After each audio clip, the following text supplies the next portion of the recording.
Hey everyone, how's it going? So today we're going to be talking about the D-Art BlackWarGreymon.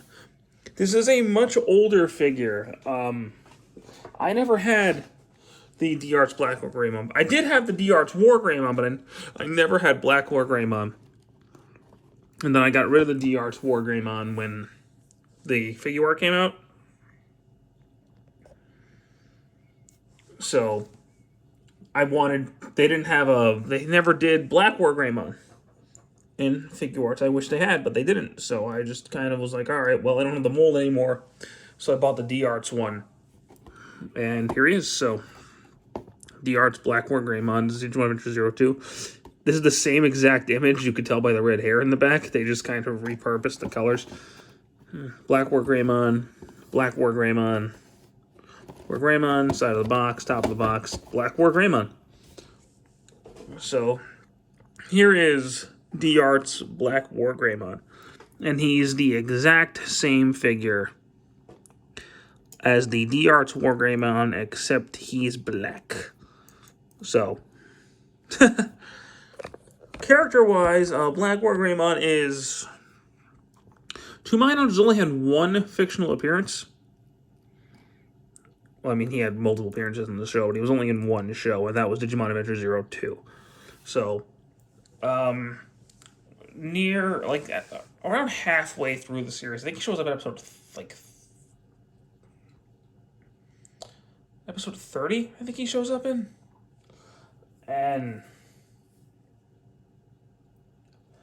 Articulation was their new enemy, and she was turning the control spires into the Digimon. And the new cast were defeating them all periodically because they were learning how to Jogress and stuff.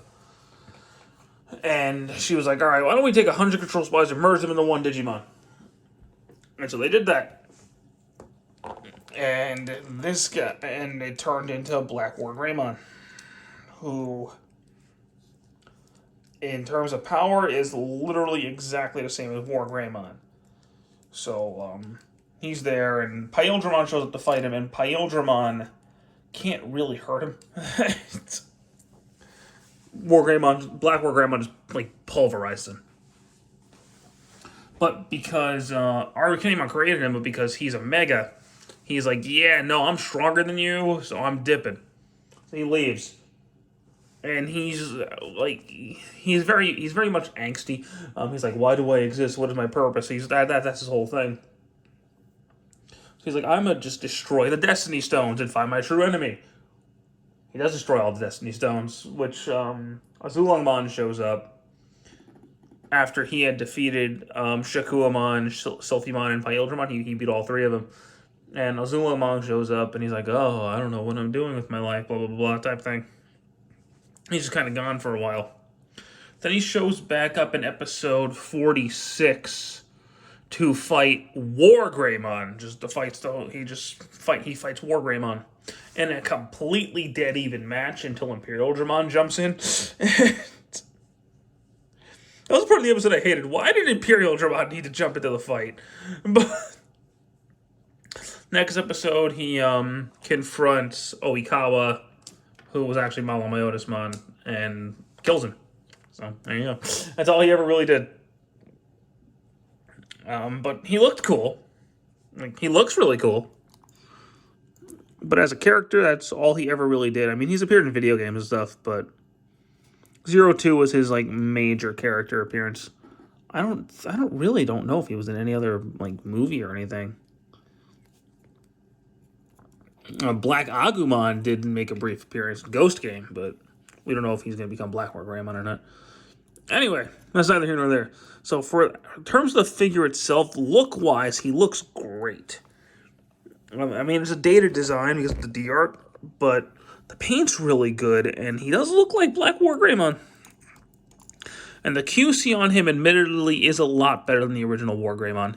He's a lot less floppy. I mean, he's still a little floppy. But he can hold his pose a lot better. He's not, drooping like the original WarGreymon did.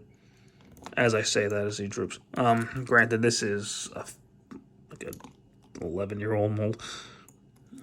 So, So over time, I'm sure I can tighten the joints in it. Not so much his left leg, but his right leg. It's a little loose.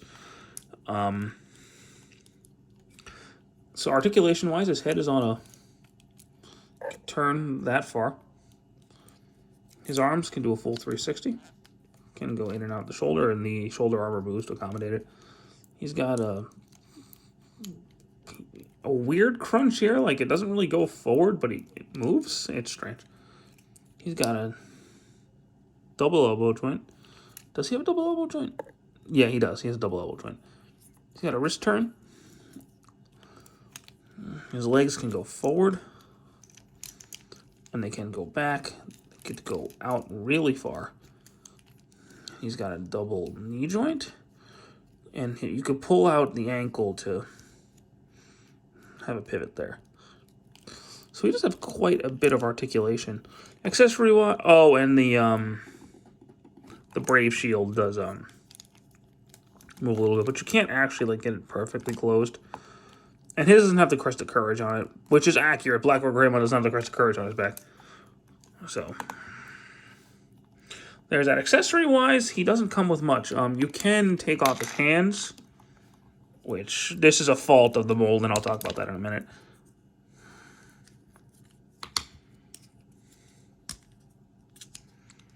You could take the gauntlets off and take the hands out and plug them back in, just as fists.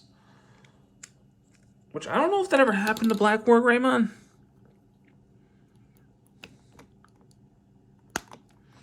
I don't know if his gauntlets ever broke. I'm not sure. It looks really weird on him, though. So, but yeah, you gotta take them off, slide them back into the Greymon killer, and then plug it back in. It's really awkward, and I wish it was just a separate hand piece, which the Figuarts WarGreymon mold did fix that.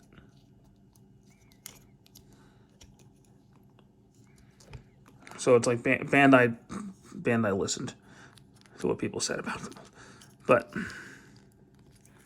why is this not cooperating? I can't get the hand back in. There we go.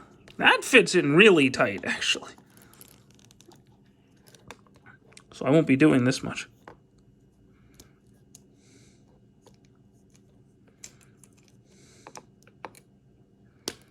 There we go. Plugged it back in. You can pull the Brave Shield off. He can't hold it. That would have been cool if he could hold it.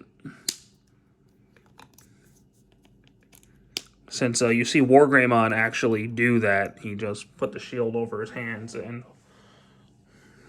I don't know if BlackWarGreymon ever did that, but regular WarGreymon did. And since he's the same mold, same figure, he comes with the Gaia Force, or Terra Destroyer ability, which plugs into the claws.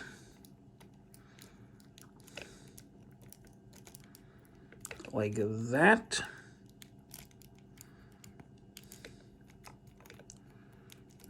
So, I mean, that's cool.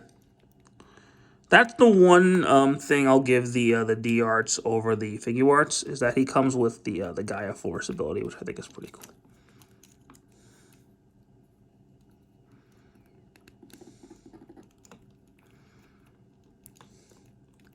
He can't really hold it all that well, but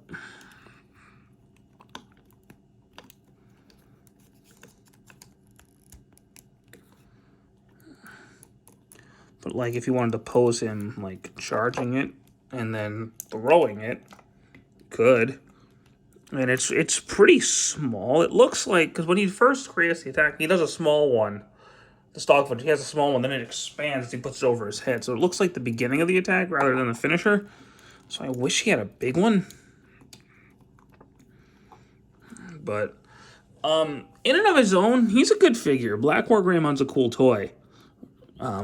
But I do think that the Figuarts WarGreymon, which I have here, is a much better figure, honestly.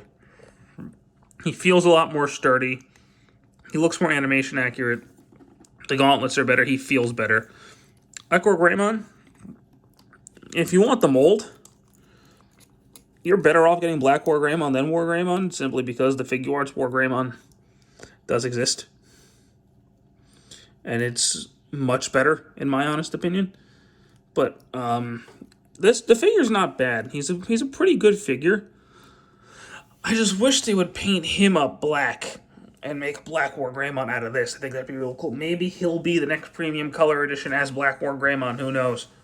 After Gallantmon comes out. But now, this is the only Tamashii BlackWarGreymon figure we have, not counting the Evolving Spirits one.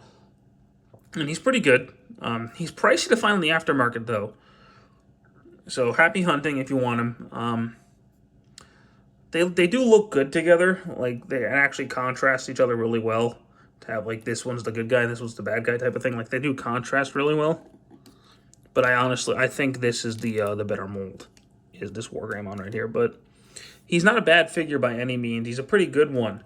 And they did actually fix a lot of the problems on the BlackWarGreymon compared to the original WarGreymon. But anyway, that's it from me to you. Hope you guys enjoyed this review on BlackWarGreymon, and have a good one. Take care.